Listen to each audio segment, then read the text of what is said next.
మీకు అర్థమవుతుందా? కొంతమంది చేతులు ఎత్తడం లేదు, ఇలాగే ఉండిపోతామండి.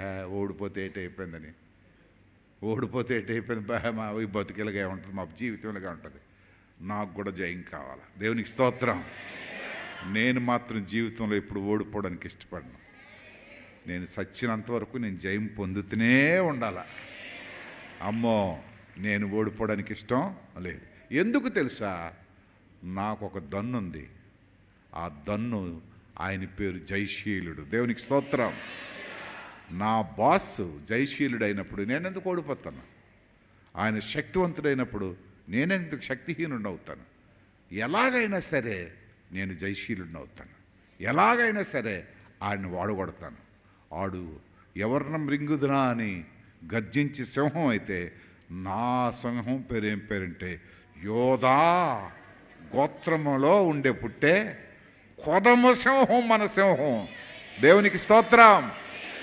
అది గర్జించి ఊరుకుని పోద్ది, కానీ నా సింహం అలాంటిది కాదు. దొరికితే పిప్పు చేసేస్తుంది. సాతానా, వింటున్నావా మా మాటలో? విను. మేమందరం సామాన్యులం కాదు, మేము సైనికులం. ఏం సైనికులం? సాతాను సైనికులం కాదు, దేవుని సైనికులం మేము. నీ సైనికులు ఎంతమంది వచ్చినా సరే మేము ఓడించేస్తాం.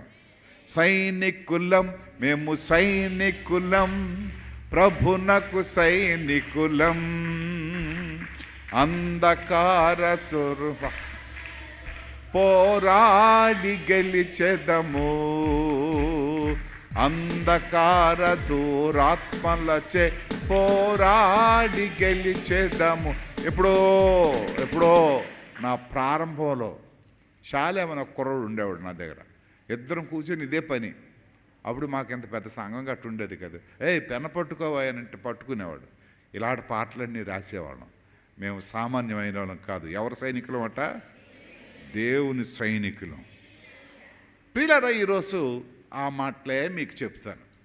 ఎఫెసీయులు రాసిన పత్రిక 6వ అధ్యాయం. ఎఫెసీయులు రాసిన పత్రిక 6వ అధ్యాయము.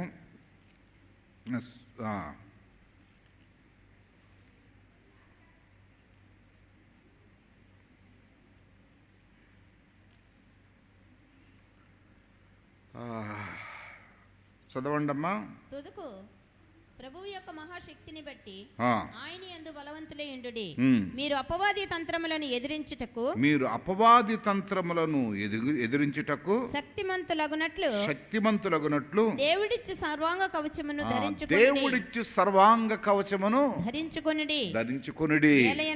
ఏలయనగా మనము పోరాడునది శరీరులతో కాదు. ఎవరితో కాదట? శరీరులతో కాదు. ఇక్కడ ఈ మాట కొంచెం ఆలోచిద్దాం. ఒకసారి నా వైపు చూడండి, బైబిల్ వైపు కాదు. ఇప్పుడు నాలాంటి మనిషి ఎవడైనా వస్తే ఈ స్టాండో గిండో తీసి కొట్టేది. కానీ నేను ఆడు శరీరుడు కాదు. మనము పోరాడినది శరీరులతో కాదు గాని ప్రధానులతోనూ అధికారులతోనూ ప్రస్తుత అంధకార సంబంధులతోనూ లోకనాథులతోనూ ఆకాశమండలమందున్న దురాత్మల సమూహములతోనూ నా స్థితికి మించిపోయిన వీళ్ళందరూ, నా బలానికి నా స్టేటస్కి మించిపోయినారు. అధికారులతో నేను ఎలా పోరాడుతాను? పొలిటీషియన్స్తో నేను ఎలా పోరాడుతాను? దురాత్మలతో నేను ఎలా పోరాడుతాను? దుష్టులతో నేను ఎలా పోరాడుతాను? తంతార నుంచి వచ్చిన అమ్మాయి ఉందా? వెళ్ళిపోయిందా? మాకు ఈ 4 రోజులు అదే పని. నేను మొన్న తంతార వెళ్ళాను. వెళ్తే ఒక ఆవిడని పట్టుకొని వచ్చాడు. ఇంక ప్రార్థనకి నేను ఇలాగ వెళ్ళడం లేదు. ప్రార్థనకి ఇలాగ, అమ్మ రా అమ్మ ప్రార్థన చేస్తానంటే, ప్రార్థనకి ఇలా చేయగా అనుకొని నా మీదకి వచ్చింది ఆవిడ. ఓరే బాబు, ఇది ఎంత పరిస్థితి, వదిలినట్టు లేదనంటే, అప్పుడు ఆ రోజు నుంచి గొడవ పెడితే ఆయన ఏకంగా ఇక్కడ పట్టుకొని అయ్యగారు మేము చంపేస్తుంది, మాకు మీ ఇంటి దగ్గరికి వచ్చేస్తున్నాం అని చెప్పేసి 3 రోజులు ఉంచాడు. ప్రతిరోజు మాకు సర్కస్ ఏంటంటే, ప్రార్థన చేయనంతసేపు బాగుంది, నేను కనబడితే ఆవిడకి ఏటి వస్తుందో తెలియదు, కానీ అనుకొని నా మీద పడిపోతుంది. మా వార్డిని గారు గ్లాసుతో నీళ్ళు పట్టుకొని రెడీగా ఉంటాడు. ఎందుకంటే ఆ పడిపోయిన తర్వాత మళ్ళా నీళ్ళు పట్టు గడగడ గడగడ గడగడ ఆఖరికి దేవుని మహాకృప చేత ఆ దెయ్యమే ఓడిపోయింది. దేవునికి స్తోత్రం. దెయ్యమే ఓడిపోయి వెళ్ళిపోయింది. నేను ఎందుకు ఈ మాటలు చెప్తున్నానంటే అంధకార సంబంధమైన లోకనాథులతోనూ దురాత్మలతోనూ మనం ఏం చేయాలంటే పోరాడుచున్నాం. ప్రియులారా, పోరాడడానికి ప్లానింగ్ కావాలి. ఈ ఉపవాస కూటాల్లో మనము పోరాడడానికి ప్లానింగ్ కావాలి.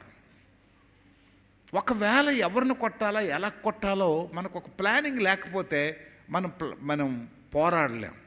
దానికి ఒక 2-3 సంగతులు, జరగబోయే సంగతిని ఎలా ప్లాన్ చేసుకున్నారో బైబిల్లో నుంచి మీకు కొన్ని సంగతులను చూపించి నేను ముగించేస్తాను. జాగ్రత్త, తెలిసిన విషయాలే మీకు.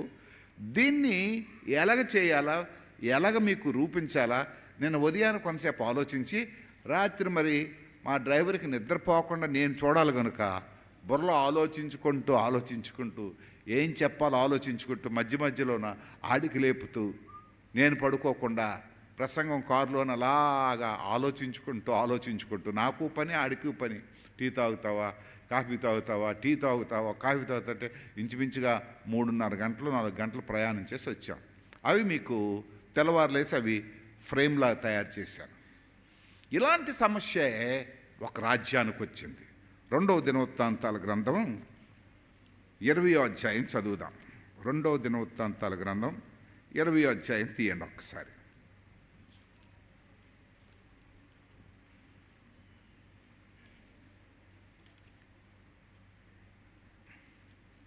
మంచినీళ్ళు బాబు, కొంచెం మంచినీళ్ళు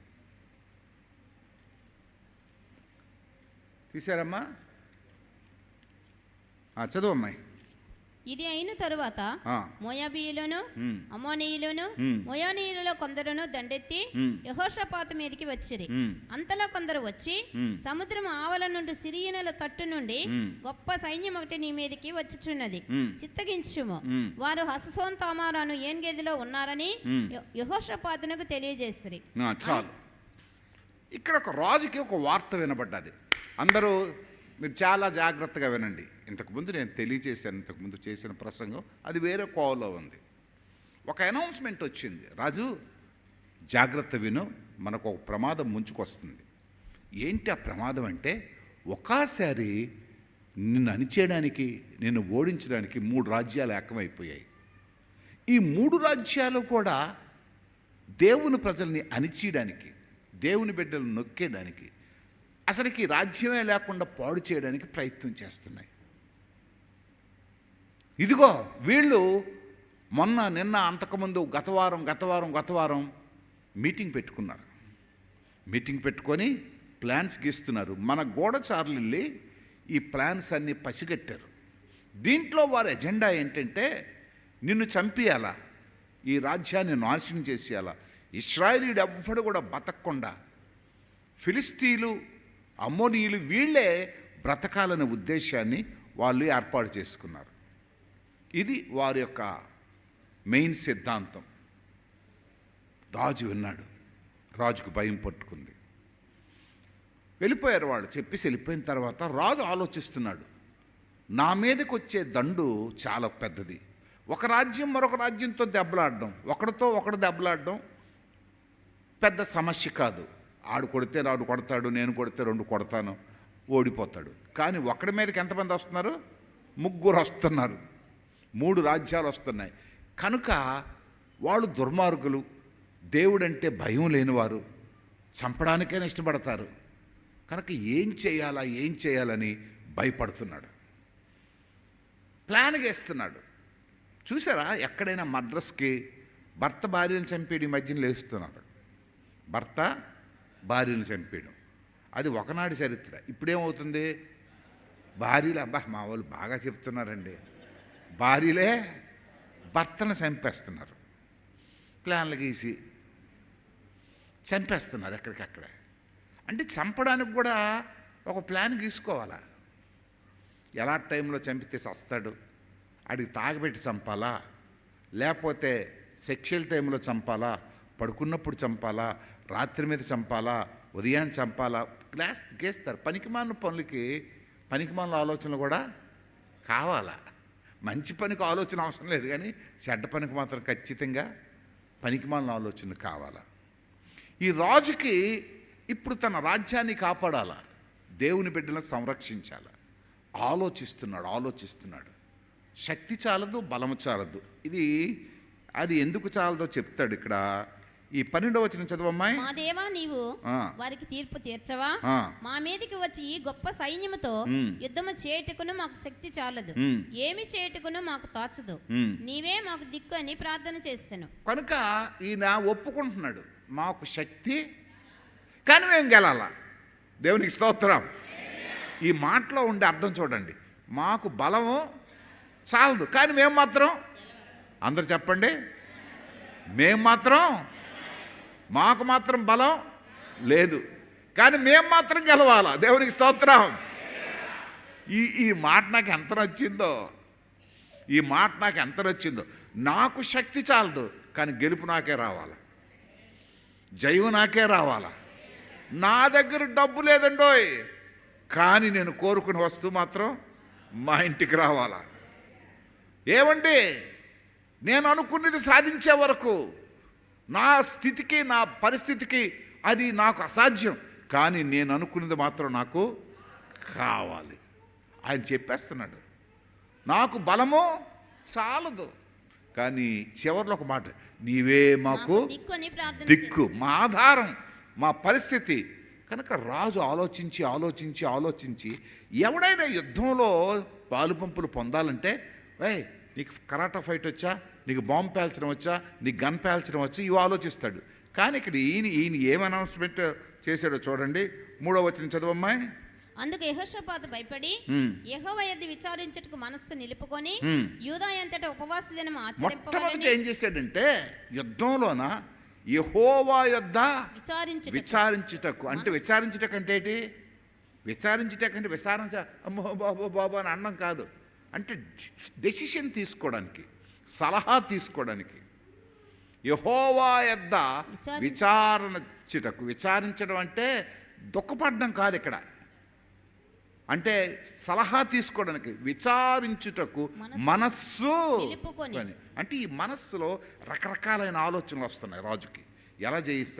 ఎలా జయించాలా అని అనుకుంటే సమయంలో యెహోవా యొద్ద విచారించుటకు మనస్సు నిలుపుకొని అక్కడ ఏం చేశాడంటే యోధా ఎంతటా ఉపవాస దినం ఆచరించవలనని చాటింపగా. దేవునికి స్తోత్రం. యుద్ధం జయించడానికి 2 పనులు చేశాడు. మొట్టమొదటిది దేవుడి దగ్గర సలహా తీసుకున్నాడు. దేవా, మరి యుద్ధానికి నేను రెడీ అవుతాను, ఇంకా వెళ్ళమంటావా వద్దంటావా, చేయమంటావా వద్దంటావా అని విచారించాడు. రెండోది ఏం చేశాడంటే ప్రజలందరికీ ఒక మీటింగ్ పెట్టాడు. అయ్యా, జయం మనకు రాబోతుంది, రాత్రే మన బాస్ దగ్గర మాట్లాడాను, ఎలా సార్ కత్తులు కటార్లు బాంబులు గట్ట రెడీ చేశారంటే లేదు అవన్నీ అవసరం లేదు అన్నాడు. మరి ఏంటి ఎలాగా? ఉపవాసం సార్, ఉపవాసం చేస్తే ఉన్న బలం పోద్దే, కత్తెత్తలేము, గదెత్తలేము, బాంబు పేల్చలేము, శక్తిహీనం అయిపోతుంటే ఊరు మీకు అసలు తెలియదు సంగతి, ఉపవాసం ఉంటేనే బలం వస్తుందని అంటున్నాడు ఈయన. దేవునికి స్తోత్రం. జరగబోయే జయం కొరకు ఏం కావాలంటే ఇప్పుడు ఉపవాసం చేయాలట. దేవునికి స్తోత్రం. మీకు అర్థమైందా నా పాయింట్? మనకి జరగబోయే జయం కొరకు, నీ ఇంటిలో ఆశీర్వాదం కొరకు, నీ బ్రతుకులో నువ్వు కావడానికి కొరకు, నీ ఇల్లు దీవించబడ్డానికి కొరకు, నీ భార్యాభర్తల సంబంధాలు మంచి చేయడానికి కొరకు, నీ పిల్లలు ఆశీర్వదింపబడ్డానికి కొరకు, నీ ఆర్థిక పరిస్థితులు బాగుపడడానికి కొరకు, నీ ఆరోగ్యం బాగుపడడానికి కొరకు, నీ సంఘం అభివృద్ధి కొరకు, నీ మనస్సు ప్రశాంతత కొరకు ఏం చేయాలటండి? ఉపవాస దినం ప్రకటించాలట. దేవునికి స్తోత్రం. ముందు ఒక గోల్ ఉంది, ప్రమాదం పొంచి ఉంది. ఏంటి ఆ ప్రమాదం అంటే? నాశనమే, చావడమే. ఆ చావును తప్పించడానికి ఇప్పుడు ఏం చేయాలంటే యుద్ధం చేయాలా. ఆ యుద్ధం ఎవరితోటే? కనబడని ఒక సైనికుడు ఉన్నాడు, ఆడే సాతానుగాడు. ఇప్పుడు సీక్రెట్ ఫైట్ చేయాలి ఆడితోటి. వాడు కనబడితే కాల్చియొచ్చు కానీ ఆడు కనబడ్డు. ఆడు సంగతులు ఏంటంటే మనుషుల్ని చంపడమే ఆడికి ఇష్టం. ఎవడిని మృంగుదునా అని తిరుగుతున్నాడు. ఆడు కుటుంబంలో కలతలు పెడుతున్నాడు. అన్నదమ్ముల మధ్యన కలతలు పెడుతున్నాడు, అక్క చెల్లెల మధ్యన కలతలు పెడుతున్నాడు, తండ్రి కొడుకుల మధ్యన కలతలు పెడుతున్నాడు, శుభ్రంగా ఉండే సంఘాలను విడతకొడుతున్నాడు, మంచిగా ఉండే వ్యాపారాలను పాడు చేస్తున్నాడు, మంచిగా ఉండే సంబంధ బాంధవ్యాలను నాశనం చేస్తున్నాడు, మంచిగా ఉండే అనుబంధాలని గుట్టురట్టు చేసేస్తున్నాడు, నాశనం చేసేస్తున్నాడు. వాడికి నాశనం చేయడమే సరదా, వాడికి పాడు చేయడమే సరదా. అది పౌరుషమో, పంతమో, లేకపోతే స్వార్థమో, లేకపోతే గొప్పతనమో, ఏదైనా అవ్వచ్చు. కానీ పాడు చేయడానికి ప్రయత్నం చేస్తున్నాడు, అసలు యెహోషువపాతు చిన్న రాజ్యం. యెహోషువపాతు ఎవరికి అన్యాయం చేయలేదు. యెహోషువపాతు గురించి చాలా మంచి మాటలు ఉన్నాయి. దేవుడంటే భయభక్తులు కలిగిన వాడు, దేవుడంటే ఆరాధించేవాడు, దేవుడంటే దహన బలులు కట్టించేవాడు. పోనీ ఆయన దుర్మార్గుడైతే కాదు, కానీ వీళ్ళో యుద్ధంకి వెళ్తున్న వారు దుర్మార్గులు. వాళ్ళకి భక్తి లేదు, వారికి భయం లేదు, దేవుడంటే ఇష్టం లేదు. కానీ ఒక దేవుడంటే ఇష్టం కలిగిన వాడికి, మంచిగా ఆరాధన చేస్తున్న వారి దగ్గరికి వెళ్ళి పాడు చేయడానికి ప్రయత్నం చేస్తున్నారు. నీ కుటుంబాన్ని, నీ జీవితాన్ని, నీ ఆర్థిక పరిస్థితిని, నీ వ్యాపారాన్ని, నీ ఆర్థిక వ్యవస్థని, నీ ఆరోగ్యాన్ని పాడు చేయడానికి శత్రువు నీకు తెలియకుండానే ఇంటిలో ప్రవేశించింది. జాగ్రత్త. నీ భార్యాభర్తల సంబంధ బాంధవ్యాలు పాడవుతున్నావంటే అది నీ తప్పు కాదు. నీకు పౌరుషం వచ్చేస్తుందంటే అది నీ తప్పు కాదమ్మా. నీ భర్త నిన్ను కొట్టేస్తున్నాడంటే అది ఆయన తప్పు కాదు. నీ భర్త నిన్ను అనుమానిస్తున్నాడంటే అది ఆయన తప్పు కాదు. నీ కొడుకు నిన్ను సరిగ్గా చూడడం లేదంటే అది ఆయన తప్పు కాదు. నీ కూతురు నీకు తెలియకుండా ఊరంతా తిరుగుతుంది, నువ్వు చెప్పినట్టుగా బట్టలు వేసుకోవడం లేదు, నువ్వు చెప్పిన దగ్గరికి వెళ్ళడం లేదు, అమ్మ అది చేయొద్దనంటే చేస్తుందంటే అది ఆ పిల్ల తప్పు కాదు. శత్రువు నీకు తెలియకుండానే నీ ఇంటిలో ప్రవేశించింది. శత్రువు నీకు తెలియకుండానే నీ బాంధవ్యాన్ని మొక్కలు చేయడానికి ప్రయత్నం చేస్తుంది. యెహోషువపాతు ఏ నేరం చేశాడు? నేను ఆత్మతో పూర్ణుడై రాత్రంతా ఆలోచించి మీతో చెప్తున్నాను, నీ ఇంటిలోకి కలిగిన శోధన సామాన్యమైనది కాదు. నువ్వు జయించాలనుకుంటున్నా సరే జయించలేకపోతున్నావు. ఎన్నోసార్లు కూర్చొని ఆలోచిస్తున్నావు, ఏంటి ఇలాగైపోతుంది, ఎంత సంపాదించినా మిగలకుంటుంది ఏంటి, ఎంత ప్రేమించినా నా భర్త నన్ను అర్థం చేసుకోలేకపోతున్నాడు ఏంటి, ఎంత ప్రేమించినా నా భార్య నేను చెప్పినట్టుగా వినకుంటుంది ఏంటి అని అనుకుంటున్నావేమో. అది మీ తప్పు కాదు. బహుశా ఆయన మీద కోపం పెట్టుకుంటున్నా, ఈ దుర్మార్గుడికి ఇచ్చి పెళ్లి చేశారేంటని, ఈ దుష్టురాలకి ఇచ్చి పెళ్లి చేశాడని. అది నీ తప్పు కాదమ్మా. నిన్ను పాడు చేసి ఎవరిని పాడు చేద్దునా, ఎవరిని నాశనం చేద్దునని పౌరుషాలు, పంతాలు, సారీ అని చెప్పడానికి, నేను చేసింది తప్పే, నీ భర్త చేసింది తప్పే, నీ భార్య చేసింది తప్పే, జస్ట్ ఆ 5 నిమిషాలు మౌనంగా ఉండలేకుండా పెద్ద రద్ధాంతం చేసి కుటుంబాన్ని నాశనం చేసే శత్రువు, కుటుంబాన్ని పాడు చేసే శత్రువు నిన్ను నాశనం చేయడానికి చూస్తుంది. ఆలోచించు ప్రియులారా. దేవుడు మీతో మాట్లాడుతున్నాడో నాకు తెలుసు. దేవుడు ఎవరిని విడిచిపెట్టడో తెలుసు. కానీ నువ్వు జయించలేకపోతున్నావు, ఓడిపోతున్నావు. దాంట్లో నువ్వు ఓడిపోతున్నావు. ఎందుకు ఆ పౌరుషం నీకు, ఎందుకు ఆ రోషం? తనతోనే కదా జీవితాంతం జీవించాలా, ఆమెతో కదా నువ్వు జీవించాలా జీవితాంతం.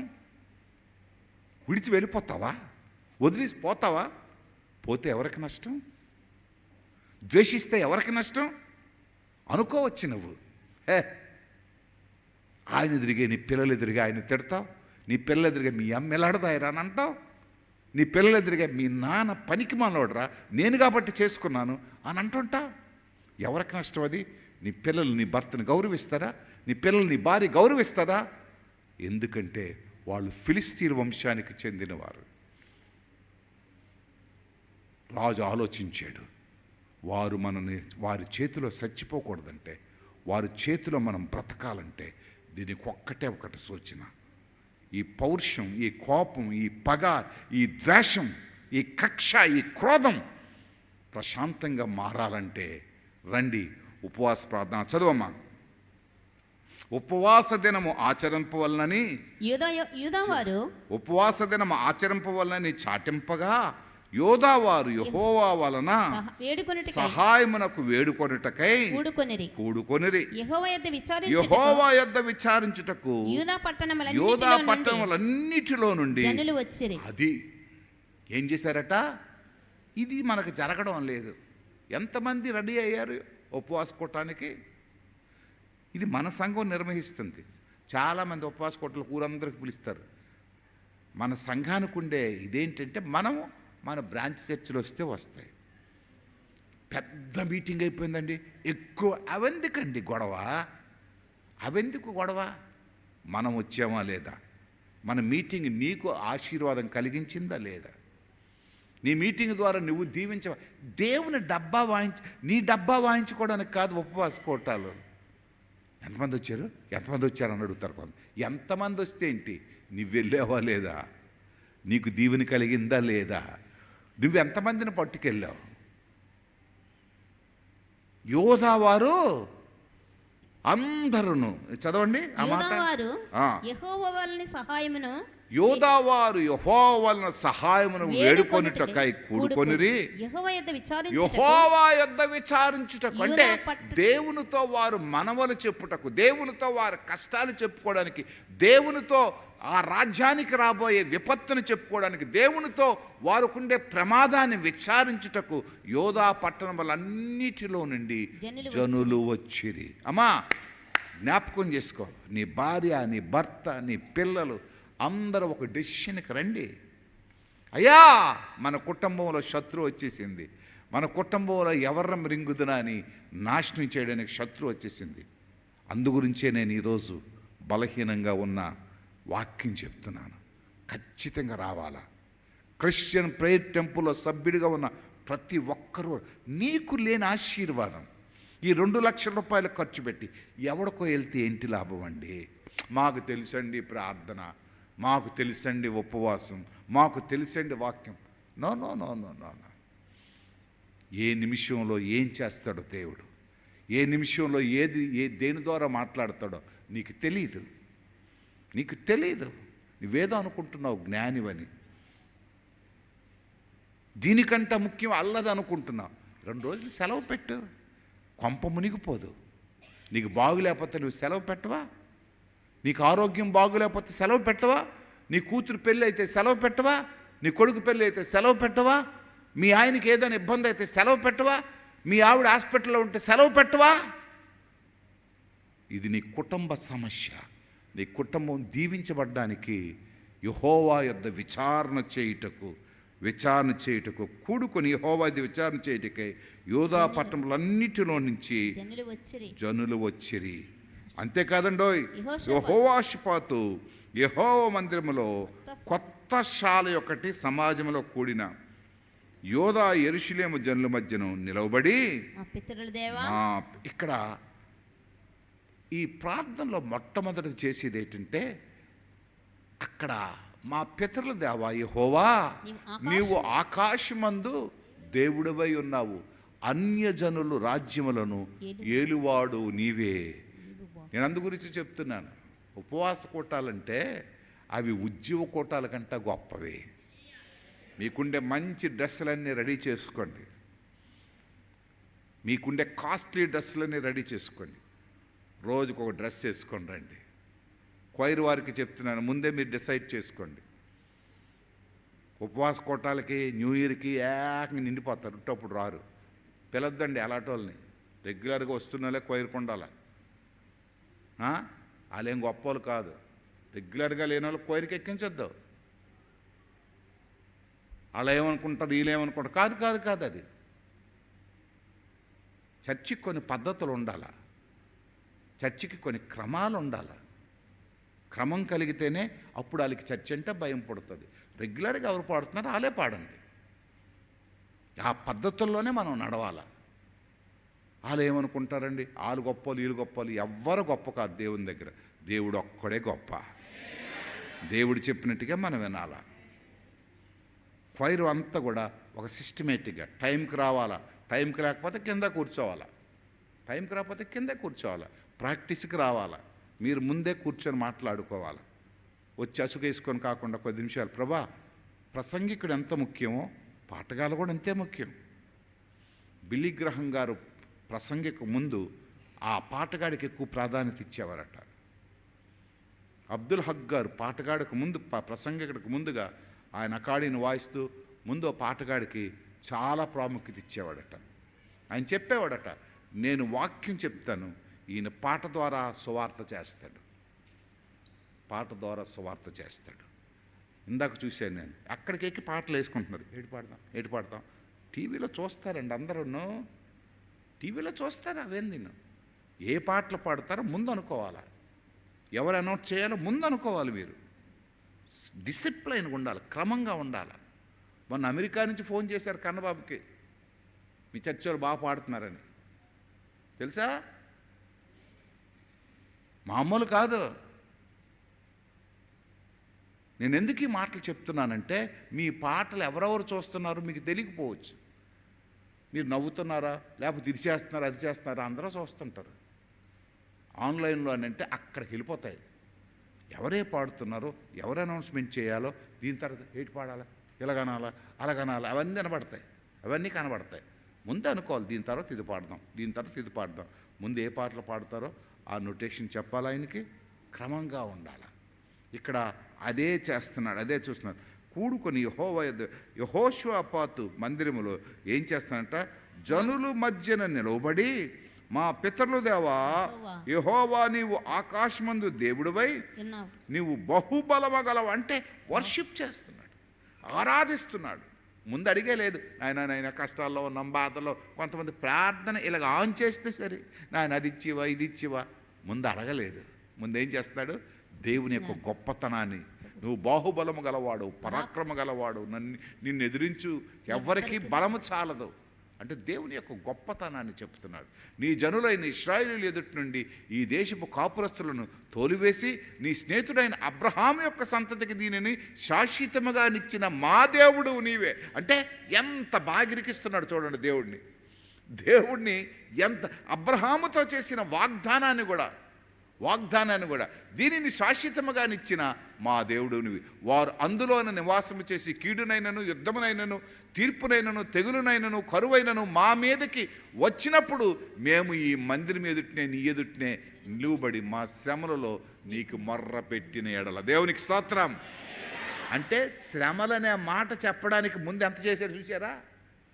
ముందు ఎంత చేశాడు, ఎంత పొగిడాడు. నాయనా మా కష్టాలు తీర్చి అని అనలేదు. ముందు ఆయన పొగిడి, ఆయన గణపరిచి, ఆయన స్తుతించి. మన చర్చ ఆరాధన అంటే ఎంతమందికి అంత ఇష్టం. నేను కొత్త రోడ్డు వెళ్తే అప్పుడు ఆ పాస్టర్ గారు గతసారి వచ్చారు కదా, ఆయన చెప్తున్నాడు అన్నా మీ చర్చి ఆరాధన ఎంత బాగుంటుంది. మీ దగ్గర నుంచి వచ్చిన తర్వాత నేను అదే చూశాను. మా చర్చిలో కూడా అలాంటి స్క్రీన్స్ పెట్టి అలాంటి ఆరాధన చేయాలనుకుంటున్నాను. చప్పట్లు కొట్టండి. ఎప్పుడైనా మీరు చూస్తున్నారా? ఇంటికెళ్ళి ఎప్పుడైనా చర్చ ఆరాధన మళ్ళీ మరొకసారి చూస్తున్నారా? మీ ఏడుపులు, మీ గొగ్గోలు పెట్టడం ఎప్పుడైనా చూసుకోండి. దొంగలు అందరూ కళ్ళు మూయకుండా ఇటు చూడడం, దెయ్యం మొక్కలు వేసుకొని కొంతమంది ఉన్నారు, అలాంటి వాళ్ళు కూడా ఉన్నారు. ఆరాధన చేయరాలు ఎవరు ఏడుస్తున్నారు. ఇదేదో పోలీస్ డ్యూటీ లాగా. దేవునితో నీకేం సంబంధం ఉంది? నీకు దేవునితో సంబంధం ఉండేది చూడండి. మీరు వెళ్ళి చూస్తారంటే నేను చూస్తాను. నేను పోలీసు వాడిని కదా, నేను చూడాలి కూడా. నేను నాయకుడిని కనుక నేను చూడాలి. కింద నుంచి అన్నీ చూస్తుంటాను. ఎవరు కొల్లెప్ప వస్తున్నారు, ఎవరు ఆరాధనలో ఆనందిస్తున్నారు. ఇందాక ఒక అమ్మ, తర్వాత మీరు చూస్తే వాళ్ళు తెలుస్తుంది, ఇలాగున్న ఆవిడ ఇలా తిరిగిపోయింది అంటే తను దేవునితో లీనమైపోయింది. ఒక నింపుగా కన్నీళ్ళు. ఈ ఫ్రంట్ లైన్లో ఉన్నారు, ఏడుపులు. అదండి ఆరాధన అంటే. ఇది ఇక్కడ చేస్తున్నాడు.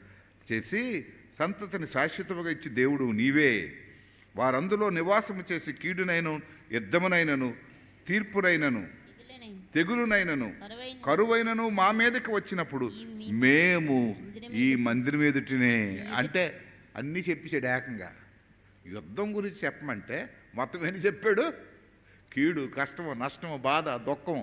అంటే ఫాస్టింగ్ ప్రేయర్ అంటే అంత గొప్పది. మొత్తం చెప్తున్నాడు. నీవు ఆలకించి మమ్మల్ని రక్షించి ఆదుకొని ఇచ్చట నీ నామము కొరకు ఈ పరిశుద్ధ స్థలము కట్టించితివి. ఈ పేరు మందిరమునకు పెట్టించుతావు కదా. చాలామంది ఏంటంటే, అయ్యగారు మా ఇంట్లో ఉపవాస ప్రార్థన చేసుకుంటామండి. చేసుకోవద్దని చెప్పలేదు, కానీ దేవుని మందిరములో చేసే ప్రార్థన వేరు అని చెప్పడానికి ఎక్కడ.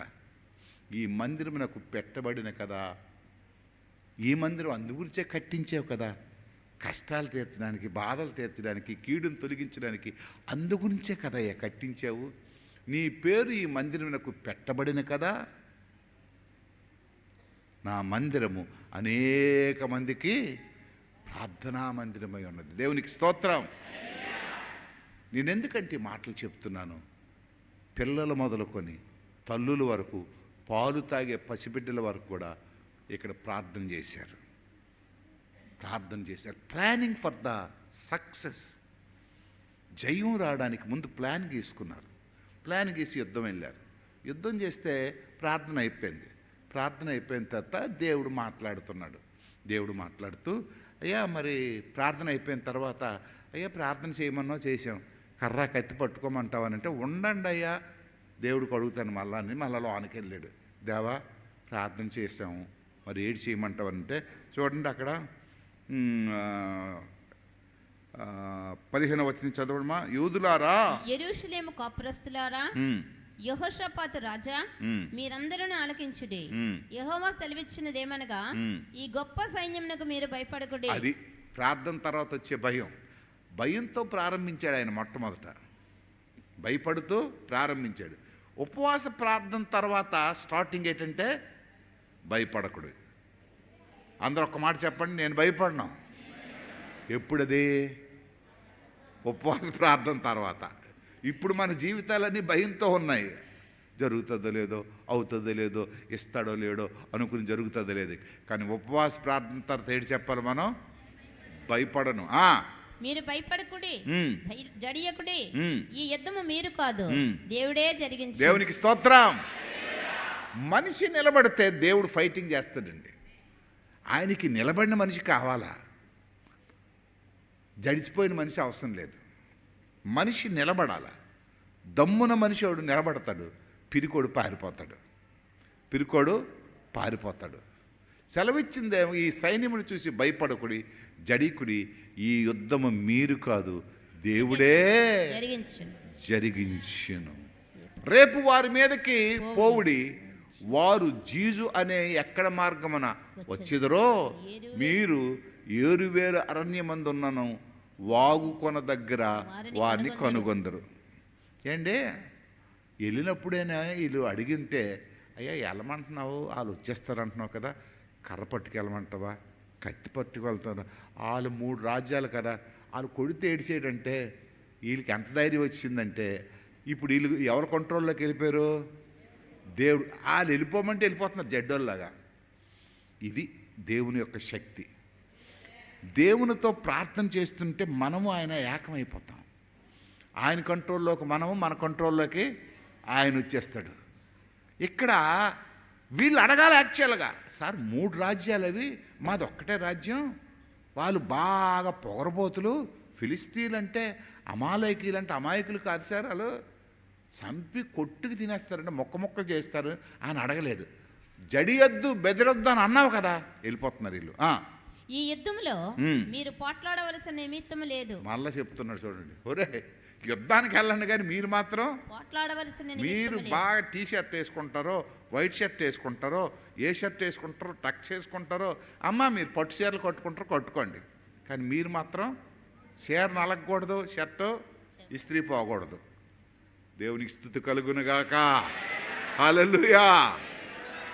నా యుద్ధం ఎలాగుంటుందో తెలుసా? అన్ని యుద్ధాలు చెమటలు ఎక్కిపోతారు, కానీ నేను యుద్ధంలోకి వచ్చానంటే మీరు చెమటలు ఎక్కరు. మీ యుద్ధంలో నిమిత్తం లేదు, అసలు నిమిత్తం లేదు. మీరు అయితే ఏడు చేయాలి ప్రభా. యెరూషలేము వారలారా, మీరు యుద్ధ పంక్తులు తీర్చి నిలువబడుడి. మళ్ళీ చూడండి, పోట్లాడవలసిన నిమిషం లేదు, యుద్ధ పంక్తులు మాత్రం రెడీగా ఇటొక లైన్ నిలబడండి. మరి ఇదెందుకు సార్, పోట్లాడొద్దు అంటున్నావు, యుద్ధం చేయొద్దు అంటున్నావు? మీకు చెప్తాను, ఉండండి రా బాబు, మీరు తొందర పడిపోవద్దండి. యుద్ధ పంక్తులు తీసి నిలువబడుడి. ఇందాక పాస్టమ్ గారు చెప్తున్నారు కదా, చిన్న పాస్టమ్ గారు వెళ్ళిపోతున్నారు, ఇంకెవరు మాధవి వెళ్ళిపోతున్నాడు. నా పరిస్థితి ఎవరంటే, అమ్మా రెడీగా ఉండండి, యుద్ధ పంక్తులు తీయడానికి రైట్. ఏడు పెద్ద పని పెద్ద పని ఏంటి ఉండదు, టీ చేయడము పంచడము. ఇంట్లోని గెస్టులు వస్తారు కనుక ఏదో ఉల్లిపాయలు కోయడం పచ్చిమిర్చి, ఏడు మీరు ఏడిపై చెమటలేకపోవాల్సిన పని ఉండదు. 2 చీరలు తెచ్చుకుంటారు, ఒక చీర వచ్చేమో ముందు మార్చుకుంటారు, పని అయిపోయిన తర్వాత ఒక చీర కట్టుకొని వెళ్ళిపోతారు. అర్థమైందా? మేము దేవుడే మీటింగ్కి వెళ్ళేవాళ్ళం, 2 డ్రెస్సులు పట్టుకునేవారు. మా ఆవిడకి అర్థమయ్యేది కాదు, ఇదేంటండి ఒక మీటింగ్ 2 డ్రెస్సులు తీసుకెళ్తాను, మళ్ళీ సాయంత్రం వచ్చేస్తాను అనేవాళ్ళు. మరి సాయంత్రం వస్తే 2 డ్రెస్సులు ఏంటంటే అప్పుడు ఏంటంటే దేవుడే వెళ్ళాలంటే ఒక నది దాటి వెళ్ళాలా. మోటార్ సైకిల్ మీద అక్కడి వరకు వెళ్ళి ఈ డ్రెస్ బొర మీద ఎట్టుకొని దాంట్లో దిగి వెళ్ళాలన్నమాట. అది ఇక్కడి వరకు వచ్చింది. అది అంటే అవతలకి వెళ్ళిపోయిన తర్వాత ఈ డ్రెస్ ఇప్పేసి ఆ బ్యాగులు కుక్కేసి మళ్ళీ ఇది కొత్త డ్రెస్ టవల్తో తుడుచుకొని వేసుకునేవాడు. అక్కడికి వెళ్ళిపోయిన తర్వాత బాగా పిండి ఎండబెట్టేసి మీటింగ్ గట్ట అయిపోయినట్టుగా ఎండిపోయేది. మళ్ళీ అట్నుంచి ఇక్కడికి వచ్చి ఆ డ్రెస్ ఇప్పేసి మళ్ళా ఈ డ్రెస్ వేసుకునేవాడు. ఇప్పుడు దేవుని మహాకృప చేత ఇప్పుడు నదికి తోసి ముందుకు వచ్చేసారు. ముందుకు వచ్చారు, అందరూ ఒకే దగ్గర కట్టుకున్నారు. అది అప్పుడులో ఉండే సేవ అనుభవం. ఒక్కొక్కసారి ఆలోచిస్తాను, ప్రభు అప్పుడు కుర్రోడ్ని కనుక అలా చేసాను, ఇలాంటప్పుడు అలాంటి పరిచయం చేయాలంటే చిరాకు అయిపోతానేటో. ఒకసారి ఏంటి చేసింది, ఒక కడ్రాయరే పట్టుకున్నాను నేను. కడ్రాయర్ కూడా తడిసిపోద్ది కదా, కడ్రాయర్ తడిసిపోయింది, అవతలకి వెళ్ళిపోయాను. కడ్రాయర్ లేదు ఇప్పుడు, మరి కడ్రాయర్ ఇప్పాలా. అప్పుడు కడ్రాయర్ లేకుండా ప్యాంట్ వేసుకున్నాను. ఇదేట్రా నాయన, అక్కడికి వెళ్ళిన తర్వాత సిగ్గు. అప్పుడు ఒక పాస్టర్ గారు ఏంటి చేశారంటే, సార్ మీద టవల్ ఒకటి చుట్టియండి అన్నాను వాళ్ళు. అప్పుడు ప్యాంట్ వేసుకొని దాని మీద టవల్, ఇదొక కొత్త ఫ్యాషన్ లాగా. దేవుడు అటువంటి అనుభవాలు కూడా దేవు సేవకుడికి ఇచ్చాడు. ఇప్పుడు స్టార్ హోటల్లో ఉండడం, పెద్ద పెద్ద కార్ల మీద తిరగడం. అప్పుడు హెచ్డి మోటార్ సైకిలే పెద్ద నాకు బండిలాగా ఉండేది. అప్పుడు ఆ దేవుడ అల్లట్టిగా అవే పెద్ద మీటింగుల్లాగా ఉండేవి. దేవునికి స్తోత్రం. దేవుడు ఇక్కడ అంటున్నాడు, మీరేమీ భయపడవసరం లేదు, పంక్తులు కట్టి మీరు ఉండండి. మీతో కూడా యెహోవా దయచే రక్షణను మీరు చూచెదరు చెప్పేశాడు, అనౌన్స్ చేశాడు. మీరు భయపడద్దయ్యా, మీరు నిలబడండి, రక్షణ మీరు ఇవాళ చూస్తారు. నా దమ్మేంటో, నా బలం ఏంటో, నా శక్తి ఏంటో. ఇందాక మీరు అన్నారు కదా, నువ్వు బలం గలవాడు, శక్తి గలవాడు, ఆశ, నువ్వు ఇది చేసావు అది చేసావు, చూస్తారు మీరు ఇవాళ, మీరు చూస్తారు. అప్పుడు యెహోషాపాతు సాష్టాంగ నమస్కారం చేశాను. యూదా వారిని యెరూషలేము కాపాడు. సరే, అదంతా అయిపోయిందండి. మరి ఇది పెద్ద ప్రసంగం ఇది. మరి ఒక దానితో ఆగిపోయినట్టుగా ఉంది. ఇప్పుడు అదంతా అయిపోయింది, మొత్తానికి వెళ్ళి మళ్ళీ ఇక్కడ కొత్త స్కీమ్ పెట్టాడు ఇక్కడ. సరే అయితే ఇక్కడి నుంచి వెళ్ళాం, ప్రభా ఏడు చేయమంటావంటే, మీ దగ్గర గిటార్ వాయించినాడు, పాటలు పాడినాడు ఎవడున్నాడు అని అన్నాడు.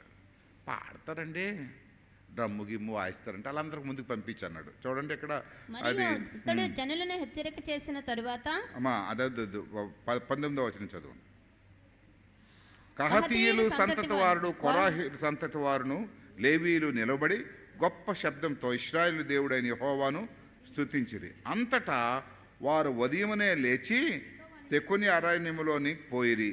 వారు పోవుచుండగా యెహోవాపాతు నిలబడి, యోదావార్లారా యెరూషలేము కాపులస్తులారా, నా మాట వినుడి, మీ దేవుడైన యెహోవాను నమ్ముకొనిడి, అప్పుడు మీరు స్థిరపరచబడుదురు. ఆయన ప్రవక్తలను నమ్ముకొనుడి, అప్పుడు మీరు కృతార్థులవుదురని చెప్పాను. మరియు అతడు జనులను హెచ్చరిక చేసిన తరువాత యెహోవాను స్తుతించుటకు గాయకులను ఏర్పరిచి.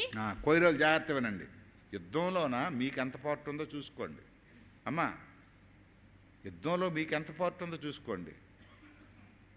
పాస్టర్ గారికి ఉండే పార్ట్ కంటే మీ పార్ట్ ఎంత. గాయకులను సిద్ధపరిచి పరిశుద్ధ అలంకారములు ధరించి సైన్యము ముందర నడుచుచు. డేవిడ్ వచ్చాడా? డేవిడ్ ఎక్కడున్నావో చేయొత్తండి. రాలేదా? వచ్చారా? చూడు మీ ఆవిడకి ఎంత పార్ట్ ఉందో యుద్ధంలోన. మీ ఆవిడ ఒక సైనికురాలన్నమాట. శ్యామలరావు, నీ కూతురికి ఎంత పార్ట్ ఉందో చూడు. సామాన్యమైన వాళ్ళు కాదండి, గాయకులను సిద్ధపరిచి పరిశుద్ధ అలంకారములు ధరించి ఏం ధరించుకోవాలట? వాళ్ళు ఒక ప్రత్యేకమైన డ్రెస్ ధరించుకొని సైన్యముల ముందర నడుచుచు యెహోవా కృప నిరంతరం ఉండును. అంటే ముందు ఎవరు ఉండాలి? ఇప్పుడు ఎవరు ఉండాలా? కొయ్యరోలే ముందు ఉండాలా. కొయ్యరోలు ముందు ఉండాలా. ఒకవేళ బాణం వేసి కొడితే ఎవడు తగులుతుంది ముందు. కానీ దేవుడు అంటున్నాడు, ఒరే స్తుతి ఆరాధన దగ్గర ఏ దెయ్యం కూడా రాదు. దేవునికి స్తోత్రం, హల్లెలూయా. యుద్ధములలోన ముందు కొయ్యరాలుంటే దెయ్యాలన్నీ దూరం అయిపోతాయి, దెయ్యాలన్నీ పారిపోతాయి. వీళ్ళు పాటలు పాడుతుంటే, వీళ్ళు దేవుని స్తుతిస్తుంటే అప్పటికే దేవుని మందిరంలోకి వచ్చి దాక్కున్న దెయ్యాలన్నీ కూడా బయటికి చెల్లా చెదురైపోతాయి, బయటికి చెల్లా చెదురైపోతాయి. స్తుతి ఆరాధనలో ఉండే గొప్పతనం చాలామందికి తెలియదు, చాలామందికి తెలియదు. మీకు చెప్పవసరం లేదు. ఎవరైనా అనారోగ్యంతో సరిగ్గా నిద్రపట్టిన వారు ఉంటే ఆరాధన చేస్తుండగా మీరు ముందుకొచ్చి నిలబడవచ్చు. ముందుకొచ్చి నిలబడండి, అనవసరం లేదు. మీరు వచ్చి నిలబడి అలాగా దేవుని సందులో ఉంటే దేవుడు మిమ్మల్ని దర్శించేస్తాడు. ఇంకా మనం పాత రోజుల్లో ఉండకూడదు. రండి, ముందుకు రండి, నెత్తిమి చేయండి, ఇవన్నీ పాత రోజులండి. దేవుని ఆత్మ ద్వారా నింపబడిన దేవుని మందిరంలో దేవుని కార్యాలు జరిగిపోతుంటాయి, దేవుని అద్భుతాలు జరిగిపోతుంటాయి, జరిగిపోవాలి కూడా. ఎంతకాలం ఇంకా చేతులు ఎత్తండి, స్తోత్రం చెల్లించండి, 2 చేతులు ఎత్తండి, 3 చేతులు, ఇవన్నీ ఎంతకాలం ఈ బోధ, ఎంతకాలం ఈ బోధ? సచ్చినంత వరకు ఇలాగే బోధ చేస్తున్నాం మనం. ఇంకా అలా నేర్పిస్తున్నాం. కాదు, నాకు బాగులేదనుకోండి, ఆరోగ్యం బాగులేదనుకోండి, ఆరాధన జరిగిస్తుండగా వాళ్లే వచ్చి నిలబడిపోవాలా. ప్రభా, ఆరాధన జరుగుతుంది, నాలో ఉండే దురాత్మ శక్తులు, నాలో ఉండే బలహీన శక్తులు పారిపోవాలి నాయన, నన్ను దర్శించు ప్రభా అంటే అవి దూరం అయిపోతాయి, అవి పాడైపోతాయి. బలమిస్తాడు దేవుడు. దేవునికి స్తోత్రం. అక్కడ అంటున్నాడు, చదువమ్మా. యెహోవా కృప నిరంతరం ఉండును, ఆయన స్తుతించడని స్తోత్రము చేయుటకు వారిని నియమించెను. వారు పాడుటకును స్తుతించుటకును మొదలు పెట్టగా, ఇక్కడ జాగ్రత్త వినండి, స్తుతించుటకు పాడుటకు మొదలు పెట్టగా యెహోవా యూదా వారి మీదకి వచ్చిన అమోనీయుల మీదను మోయాబీయుల మీదను శేయీరు మన్యవాసుల మీదను మాటుగాండును పెట్టెను గనుక వారు హతులైరి. ఏంటండి వీళ్ళు స్తుతి ఎవడు కొట్టారా? ఎవరికైనా కత్తితో పొడిచారా? వీళ్ళు ఆరాధన చేస్తుంటే వాళ్ళు హతులైపోయారట, వారి కాలే పొడుచుకొని చచ్చారట. దేవుడు ఎంత అద్భుతాలు చేస్తాడు చూడండి, దేవుడు ఎంత ఆశ్చర్యకాలు. ఎవ్వరికి పట్టుసీర నదలలేదు, ఎవ్వరికి టక్కలు పోలేదు. అందరూ చూస్తుండగా దేవుణ్ణి ఆరాధిస్తుంటే, ఒక్కొక్కరు చస్తుంటే ఇంకా సౌండ్ పెరిగిపోతుంది వీళ్ళకి దేవుని ఆరాధన, ఇంకా దేవుణ్ణి ఆరాధిస్తున్నారు. అంతేకాదండోయ్, అక్కడ మరొక ఆశీర్వాదం కూడా జరిగింది. అమోనీయులను మోయాబీయులను శేయీరు మన్య నివాసులను బొత్తిగా చంపి నిర్మూలం చేయవలని పొంచి ఉండి వారి మీద పడిరి. వారు శేయీరు కాపురస్తులను పడముట్టించిన తరువాత తమలో ఒకరినొకరు చంపుకొనుటకు మొదలు పెట్టిరి. యూదా వారు అరణ్యమందున కాపురుల దుర్గమునకు వచ్చి సైన్యముల తట్టు చూడగా వారు శవములై నేల పడి ఉండి ఒక్కడనూ తప్పించుకోనలేదు. యెహోషాపాతును జనులను వారి వస్తువులను దోచుకొనుటకు దగ్గరకు రాగా, సచ్చినోళ్ళ మీద ఎదుర్కోవడం అంటారు కదా, వీళ్ళు చచ్చిపోతే చచ్చిపోయారు. 3 రాజ్యాలు చంపడానికి వచ్చారు, వాళ్ళు చచ్చారు. అప్పుడు వీళ్ళు ఎవరు, మన యెహోషాపాతు సైన్యం అంతా ఏం చేశారంటే మొత్తం వాళ్ళు బంగారం అంతా ఒలిచారు. ఎన్ని రోజులు ఒలిచారట? 3 దినాలు. అప్పుడు మీరుంటే ఎంత బాగున్నో. ఎవరు మన సచ్చి ఆడవాళ్ళు ఉందంటే ఎంత బాగున్నా, ఒక్కొక్కరు ఎంత దోసుకుందరో. సిమెంట్ అంకెలు గట్ట సాలకపోను, సిమెంట్ అంకెలు గట్ట సాలకపోను. మీ ఆయనకి పిలిచి, అమ్మాయి కొంచెం సహాయం చేయ, భోజనం ఎత్తని చేసి ఎంత మాటలు ఉన్నాయి చూడండి. వారు తమకి ఇష్టమైనంత మట్టుకు ఎంతంటే తమకి ఇష్టమైనంత మట్టుకు తీసుకొని కొనిపోగలిగినంత కంటే ఎక్కువగా కొలుచుకొనిరి. ఇష్టమైనంత, కొనిపోగలిగినంత, మోసుకెళ్ళగలిగినంత, ఇష్టమైనంత, మోసుకెళ్ళగలిగినంత. యుద్ధం పూర్తయిపోవడమే కాదు కానీ ఒక్క రోజులో కోట్లు కోట్లు కోట్లు సంపాదించారు బంగారం. దేవునికి స్తోత్రం. అప్పుడే కానీ ఈ రేటు ఉంటే ఇప్పుడు ఎంత, 1,10 రూపాయలు ఎంత అయింది కావాలి. మాధవ్ అడిగితే కరెక్ట్గా తెలుస్తుంది ఎంత. మాధవ్ 1,45,000 అంటాడు బాబో. మరి ఎవడు బంగారం కొనలేడు కావాలి. 1,45,000 అయితే ఏమాత్రం మొక్క ఉంటుంది కాలేదు. మళ్ళా వాళ్ళు బ్యాగులతో పట్టుకెళ్ళిపోతుంటే కొనుక్కోగలిగినంత, మోసుకెళ్ళగలిగినంత, సంపాదించగలిగినంత. యుద్ధం పూర్తయిపోయింది. దేవునికి స్తోత్రం. రేపు నా ఉద్దేశం కూడా అదే, కొనుక్కోగలిగినంత ఆశీర్వాదం మీరు తీసుకువెళ్ళాలి ఇక్కడి నుంచి. 17వ తారీఖు మధ్యాహ్నం 1 గంటకి మీటింగ్ ముగిసే టైంకి ఈ 3 రోజుల్లో కొనిపోగలిగినంత, మోసుకెళ్ళగలిగినంత, మీ ఇంటిలో సమస్యలకు, మీ జీవితంలో ఉండే పరిస్థితులకు చాలినంత తీసుకువెళ్ళాలా. ప్రియులారా, మిస్ అయిపోద్ది. ప్లాన్ చేయండి. నెహెమ్యాకు ఒక సమస్య ఎదురైంది. నెహెమ్యా చాలా చిన్నోడు, ఈయనైతే రాజు. నెహెమ్యా ఒక చాలా చిన్నోడండి, కూలి పని చేసుకునేవాడు, కప్పులు కడగడం, కప్పులు తీయడం. కానీ నెహెమ్యాకు ఒక భారం కలిగింది. ఏంటంటే భారం, తన దేశం మీద తనకి మక్కువ ఎక్కువైంది. యెరూషలేము గోడలు కూలిపోవడం చూశాడు. చూసి ఎలాగైనా యెరూషలేము గోడలు కట్టాలనుకున్నాడు. బహుశా భార్యాభర్తలు ఇద్దరు యెరూషలేము గోడలు కొట్టడం ఏంటయ్యా, మన గోడ ఇరిగిపోతేనే కట్టలేకపోతున్నావు నువ్వు. లేదే, ఎలాగైనా సరే నా పితరుల సమాధులు, నా పితరులు కట్టించిన మందిరాలు, నా పితరులు కట్టించిన గోడలు మళ్ళీ తిరిగి కట్టాలా. ఏంటండి మీకు పిచ్చి ఆలోచన? అసలుకే ఈ రాజు దైవికంగా వేరే సంతతికి చెందినవాడు. లేదు, ఇది దేవునికి సాధ్యం.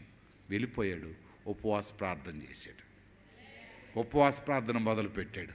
ఉపవాస ప్రార్థన మొదలుపెట్టి ప్లాన్ గీసుకున్నాడు. నేను ఎలాగైనా కట్టాలా, నేను ఎలాగైనా ఈ రాజు దగ్గరికి వెళ్ళి ఫేవర్ సంపాదించాలా. సెలవులు పూర్తయిపోయి రాజు దగ్గరికి వెళ్ళాడు. సాధారణంగా కప్పులు కడిగినోడికి ఎవరికి ప్రేమిస్తాడు? కానీ రాజు పిలిచి అడుగుతున్నాడు, నెహెమ్యా, నీ ముఖములో నీకు వ్యాధి లేదు కదా, నీ ముఖం ఎందుకు విచారంగా ఉంది? ఏంటి ఎవడండి అడుగుతాడు? ఒక ఎమ్మెల్యే బాగులేతే, ఎంపీకి బాగులేకపోతే, లేకపోతే ఒక 10,000 ఓట్లు ఉన్నోడికి అడుగుతాడు. కానీ ఒక పనోడికి అడుగుతున్నాడు. ఏంటంటే ఆయన ఫాస్టింగ్ ప్రేయర్లో చెప్పాడు, నేను చేయగలిగిన పని నాతో చేయించు, నేను చేయలేని పని నాతో చేయించు, నేను పెట్టలేని మదుపు నాతో పెట్టించు. నేను నా స్వార్థం కడగలేదు, నీ గోడలు కట్టించాలా. టక్క నిలబడి చెప్పాడు, అయ్యా, నేను అలాగే సంతోషంగా ఉండగలను.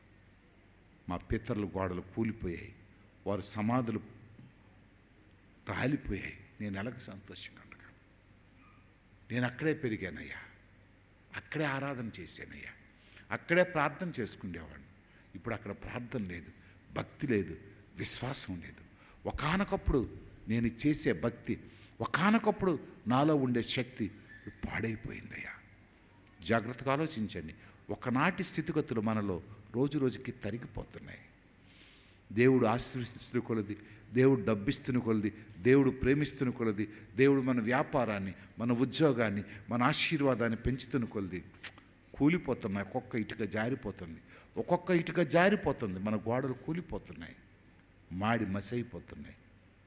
నెహెమ్యా అది గమనించి ముందే ప్లాన్ వేసుకొని వెళ్ళిపోయిన తర్వాత ఏం చేశాడంటే, రాజు అడుగుతున్నాడు అప్పుడు ఏంటనంటే టక్కన లిస్ట్ తీశాడు. అయ్యా, గోడలకి ఎంత అవుతుంది, మేస్త్రీలు ఎంతమంది కావాలా, పనివారు ఎంతమంది కావాలా. ప్రార్థనకు కూడా ప్రిపరేషన్ కావాలండి. ప్రార్థనకు ప్రిపరేషన్ కావాలా. మొదటి రోజు ఏం ప్రార్థన చేస్తావు, రెండో రోజు ఏం ప్రార్థన చేస్తావు, మూడో రోజు ఏం ప్రార్థన చేస్తావు, నీ భర్త కొరకు ఏం ప్రార్థన చేస్తావు, నీ పిల్లల కొరకు ఏం ప్రార్థన చేస్తావు, నీ కొరకు నువ్వేం ప్రార్థన చేసుకోవాలా, నీ ఫిజికల్ నీడ్స్ ఏంటి, నీ స్పిరిచువల్ నీడ్స్ ఏంటి. ప్రార్థనకు చాలామంది ఏంటి చేస్తారో తెలియదు అసలుకి. ఎంత పెద్ద వయసు వచ్చేస్తుంది, ప్రార్థన చేయడం చాలామందికి చేత కాదు. ఇచ్చిన అంశం ఏంటి, చేసిన ప్రార్థన ఏంటి అర్థం కాదు. ఏదో పెద్ద ప్రార్థన చేస్తే బాగుంది అనుకుంటారు. కానీ పాస్టర్ గారు చెప్తారు, అయ్యా ఇదిగో ఆ టీవీ కావాలి, టీవీ గురించి ప్రార్థన చేసింది, ప్రభువా నువ్వు మాకు మంచి చర్చ ఇచ్చావు, వెరీ గుడ్, దాంతవరకు చెప్పచ్చు. అటు ఇటు వెళ్తాడు. వైజాగ్ నుంచి అనకాపల్లి వెళ్తాడు, అనకాపల్లి నుంచి హైదరాబాద్ వెళ్తాడు, హైదరాబాద్ నుంచి తెలంగాణ వెళ్ళిపోతాడు. మొత్తం ఇదంతా అయిపోయిన తర్వాత ఇది మర్చిపోతాడు. చివరికి వచ్చాము టీవీ ప్రభు అని అంటాడు. అప్పుడు దేవుడు అనుకుంటాడు, వీడికి పిటిషన్ పెట్టడం రాదురా, శాత కాదు ఇది, వీడికి పిటిషన్ అసలుకి అప్లై చేయడమే రాకుంటుంది. పిటిషన్ పెట్టినప్పుడు ఏంటంటే సబ్జెక్ట్ అని ఉంటుంది, నీడ్ అని ఉంటుంది, దానికి ముందు ఇంపార్టెన్స్ ఇయ్యు. ప్రజలు వినాలని ప్రార్థన చేయకూడదండి. ప్రజల కొరకు ప్రార్థన చేయకూడదు, గ్రాంట్ చేసిన దేవుడి కొరకు ప్రార్థన చేయాలి. నువ్వు గ్రాంట్ చేసిన దేవుడి కొరకు ప్రార్థన చేయాలి. చాలామంది ఈయన రెడీ అయిపోయాడు, ప్రార్థన చేసినప్పుడే విశ్వాసంతో గుండె నిండిపోయాడు. నాకు రాజు అడుగుతాడు, నాకు రాజు అడిగితే నేను రెడీగా ఉంటాను. టక్కన లిస్ట్ తీసాడు, ఎంత కావాలయ్యా, ఎంతమంది కావాలయ్యా, ఎంతమంది పనివారు కావాలా, ఇన్ని దూలాలు కావాలయ్యా, ఇన్ని రోజులు సెలవు కావాలయ్యా, ఎంతమంది వర్కర్స్ కావాలయ్యా, ఎంత డబ్బు కావాలయ్యా అని అన్నాడు. రాజు అన్నాడు, గ్రాంటెడ్ అన్నాడు. దేవునికి స్తోత్రం, హల్లెలూయా. గ్రాంటెడ్ అన్నాడు. రేపు మీరు ప్రార్థనకు కూడా ఒక సిస్టమేటిక్గా రండి, ఒక పద్ధతి ప్రకారంగా రండి. ఎందుకో నాకు ఇవన్నీ చెప్పబుద్దేస్తుంది. ఏదో ఉపవాస ప్రార్థన అంటే ప్రార్థన ఓ ఓ అనుకొని వెళ్ళిపోయేది కాదు, ఉద్రేకపూరితమైనవి కాదు, ఉజ్జీవ సంబంధమైన ప్రార్థన కావాలి మనకి. టైం అంటే టైంకి రావాలా. ఏంటంటే అలా పెట్టేస్తే ఎలాగండి, తెల్లవారు 8:30 కంటే ఎలాగంటే ఏంటో 2 రోజులు చచ్చిపోతావా? 8:30కి వస్తే ఏమైపోతావా? బేరం అయిపోతే ఆగిపోద్ది. ఆ బేరం తర్వాత ఇవ్వలేడా దేవుడు? మేము నిన్న ప్రార్థనకి వెళ్ళాం. ప్రార్థనకి వెళ్తే వంట పులిపీటిది వెనకత్తలు వచ్చాము, వంట అవుతుంది. నేను ప్రసంగం చేస్తుండగా చేపలు ఫ్రై వాసన వచ్చింది నాకు. అప్పుడు నేను కొంచెం అందరికి నవ్వించడానికి, చేపల ఫ్రై వాసన వస్తుంది, ఫాస్టింగ్ ప్రేయర్స్ ఇది చాలా ప్రమాదకరమైంది అని చెప్తే అందరు నవ్వారు. నవ్విన తర్వాత లోనికి వెళ్ళిన తర్వాత పాస్టమ్ గారు ఇక్కడే ఉన్నారు. చేపల ఫ్రై వాసన వస్తుందండి. అమ్మ పాస్టమ్ గారు మీరు ఇక్కడ ఉన్నారు, కూతురు ఇక్కడే ఉంది, చేపల ఫ్రై వాసన వస్తుందంటే లోనికి వెళ్ళి అడిగిన తర్వాత ఆయన ఒక స్టార్ హోటల్లో పనిచేస్తున్నాడట.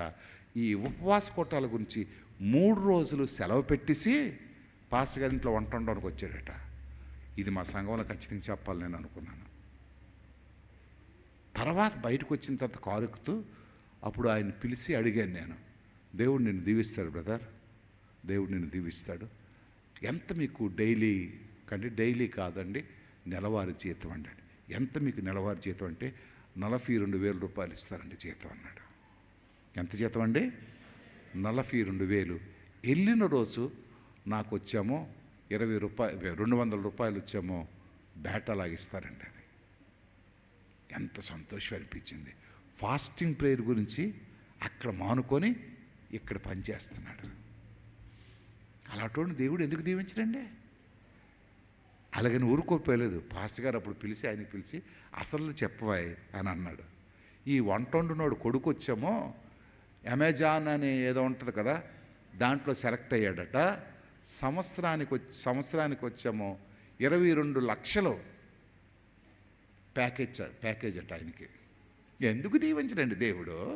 ఎందుకు దీవించడు? మన జీవితాల్లో 10 రూపాయలు పోద్దంటే గుడి మానేస్తాం. ఈరోజు షాప్ కట్టేస్తే, ఈరోజు పనికి వెళ్ళకపోతే, ఈరోజు అక్కడికి వెళ్ళకపోతే ఎలా జరుగుతుంది అంటాడు. దేవుడు అంత చేతగానడా? ఒక్కరోజు సెలవు పెడితే అయిపోద్దా? ఒక్కరోజు సెలవు పెట్టలేవా? ఒకవేళ దేవుడు కోపం వచ్చి నీకు ఆ రోజు అనారోగ్యం పెడితే, హాస్పిటల్లో 10 రోజులు జాయిన్ అయిపోతే ఏంటి ఇలాగ అంటున్నాను అనుకోవద్దు మీరు. ప్లీజ్ ఆలోచించండి. ఇవి మన కొరకు పెట్టిన మీటింగ్స్. ఇవి మనము దీవించబడ్డానికి. యుద్ధం మనం చేయాలా, విజయం మనకు కావాలా, ఆశీర్వాదం మన కుటుంబాలకి కావాలా. మీకు నేను డబ్బు అడగడం లేదే, రండి ఆశీర్వాదాలు పొందండి అంటున్నాను. నేను చెప్పలేనా? ఏంటి 20,000 ఒకరు ఇవ్వండి, చికెన్ కొనాలా? 20,000 ఒకరు ఇవ్వండి, స్పీకర్కి ఇవ్వాలా? మరొకరు 20,000 పెట్టండి అని అడగలేనా నేను? నాకు బుద్ధి లేదు. ధైర్యంగా చెప్పి కానీ స్టేజ్ మించి దేవుడు డబ్బులు అడుక్కోవడానికి, చేయి చాపడానికి నాకు పిల్లలేదు దేవుడికి. నేను వచ్చినప్పుడు అడిగాను, ప్రభా ఎప్పుడు నన్ను ఇలా పెట్టొద్దని. ఇదిగో ఎవడో ఇస్తే ఇస్తారు, లేకపోతే ఏదో ఒకటి అవుతుంది. మన చర్చిలో ఉద్యోగస్తులు ఉన్నారు, అడిగేయగలను. మాస్టర్ గారు, మాస్టర్ గారు, లేకపోతే నర్స్ గారు, లేకపోతే ఎవరో కొంచెం పెట్టండి ఈసారి, మీరు 100 కేజీలు చికెన్ కావాలి పెట్టండి, లేకపోతే ఇలా చేయండి అలా చేయండి అని ఇచ్చిన వాళ్ళు ఉన్నారు కూడా. ఇస్తే ఇస్తారు, లేకపోతే పోతారు. కానీ నేను అది అడగడం లేదే. మీటింగ్కి రమ్మంటున్నాను. 15వ తారీఖు మధ్యాహ్నం 1 గంటకి స్టార్ట్ అవుతుంది.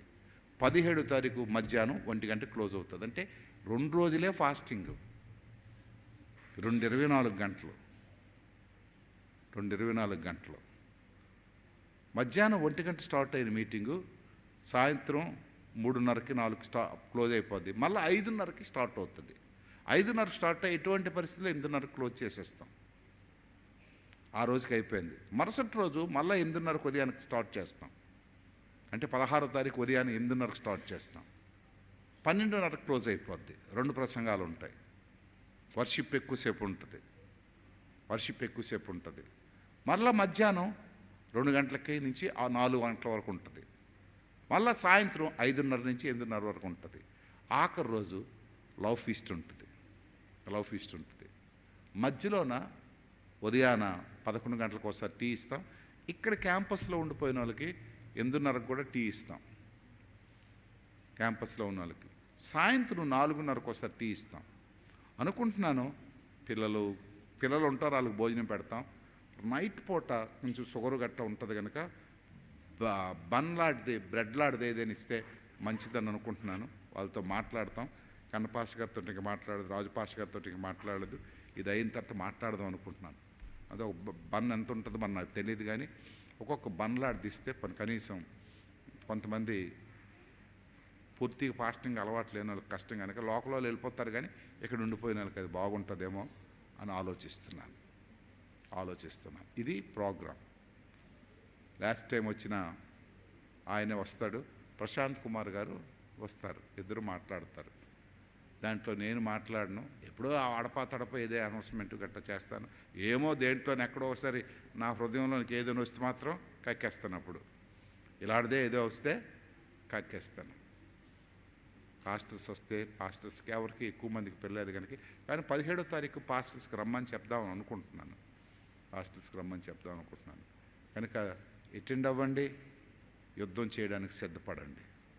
మంచి డ్రెస్సులు ఏర్పాటు చేసుకోండి. చిన్నపిల్లలు ఎవరు ముందు కూర్చోడానికి ప్రయత్నం చేయొద్దు. ఈరోజు ఎలాగున్నారో అలాంటి చిన్నపిల్లలు ఎవరిని ముందు కూర్చుని పెట్టకూడదు. పిల్లలందరినీ వెనక్కి కూర్చుని పెట్టండి. ఫ్రంట్కి కూర్చోవాలా. ఫ్రంట్ కూర్చుని వాళ్ళు కొనకడం గట్ట చేస్తే నీళ్ళు పోసేస్తాను దగ్గరికి వచ్చి నేను. అవును, అందుకే ప్రసంగికుడు చాలా కష్టంగా ఉంటుంది. కొంచెం వాక్యం వినాలా, హల్లెలూయా చెప్పాలా, దేవునికి స్తోత్రం చెల్లించాలా. హల్లెలూయా. చేతులు ఎత్తన వాళ్ళు ఎవరు ముందు కూర్చుని పెట్టదు. అందు గురించి మీకు చెప్పించాను. అంటే రివైవల్ అనేది శరీరంలో నుంచి రావాలా, నోట్లో నుంచి రావాలా, వ్యక్తిగతంగా కూడా మనం యాక్టివ్గా ఉండాలి. ఎందుకంటే ఆ 2 రోజులు కంటిన్యూస్గా ఉంటాం. షుగర్ పేషెంట్లకి నేను చెప్తున్నాను చూడండి. ఆ 17వ తారీఖు మీరు టెస్ట్ చేయించుకోండి, ఖచ్చితంగా మీకు తగ్గుతుంది. ఎందుకంటే రోజంతా ఎత్తడం దించడం అలాగండం ఉంటుంది కదా, ఖచ్చితంగా తగ్గుతుంది. మీకు ఖచ్చితంగా తగ్గుతుంది. నేను ఇలాగన్నానని మీరు చూడండి. మీరు 15వ తారీఖు టెస్ట్ చేయించుకోండి, 17వ తారీఖు టెస్ట్ చేయించుకోండి. దేవుడు తప్పకుండా ఇచ్చేస్తాడు. దేవుడు మనల్ని ఆశీర్వదించబోతున్నాడు. ఆయన శక్తిగల దేవుడు, బలము గల దేవుడు. మనల్ని దీవించబోతున్నాడు. మనకి ఆ గొప్ప విజయాన్ని ఇవ్వబోతున్నాడు. సాతానుడికి అపజయం, మన సంఘానికి గొప్ప విజయం. హల్లెలూయా. పరిశుద్ధుల ఒక తండ్రి, ఈ వాక్యాన్ని నువ్వు బలపరిచి స్థిరపరిచి ఒక ఛాలెంజింగ్గా మా సంఘం తీసుకోవడానికి కావాల్సిన శక్తిని దయచేయండి. క్రీస్తు పేరు వేడుకుంటున్నాను తండ్రి, ఆమేన్.